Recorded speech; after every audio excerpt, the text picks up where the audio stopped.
ఇంక్లాబ్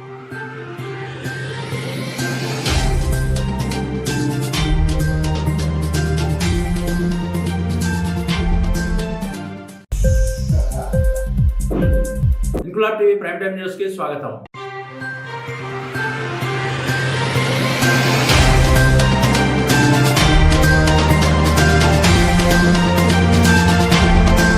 కాకినాడ జిల్లా ధర్మవరం శ్రీ ప్రతిభా విద్యాలయంలో 75వ గణతంత్ర దినోత్సవ వేడుకలు ఘనంగా నిర్వహించారు. శ్రీ ప్రతిభా విద్యాలయ అధినేత దాసం శేషారావు జాతీయ జెండాను ఎగురవేసి విద్యార్థులకు 75వ గణతంత్ర దినోత్సవ శుభాకాంక్షలు తెలియజేసి స్వాతంత్ర సమరయోధుల ఆశయాలకు అనుగుణంగా ప్రతి ఒక్కరు నడుచుకోవాలని కోరారు. అనంతరం school head master Satyanarayana, AO Nageswararao, ఉపాధ్యాయులు విద్యార్థులు గణతంత్ర దినోత్సవం గురించి వివరించారు. విద్యార్థినుల్లో నందిని, నవ్య ప్రదర్శించిన సాంస్కృతిక కార్యక్రమాలు, క్లాసికల్ డాన్స్ అందరినీ ఆకట్టుకున్నాయి. కార్యక్రమంలో విద్యార్థులు, ఉపాధ్యాయులు పాల్గొన్నారు.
ఇంక్లాబ్ టీవీ వీడియోలు మీకు నచ్చినట్లయితే లైక్ చేయండి, షేర్ చేయండి, కామెంట్ చేయడం మర్చిపోకండి. సబ్స్క్రైబ్ చేయని వాళ్ళు వెంటనే సబ్స్క్రైబ్ చేసుకోండి. మా వీడియోలు మీరు వెంటనే చూడాలనుకుంటే కింద ఉన్న గంట సింబల్ని గట్టిగా కొట్టండి.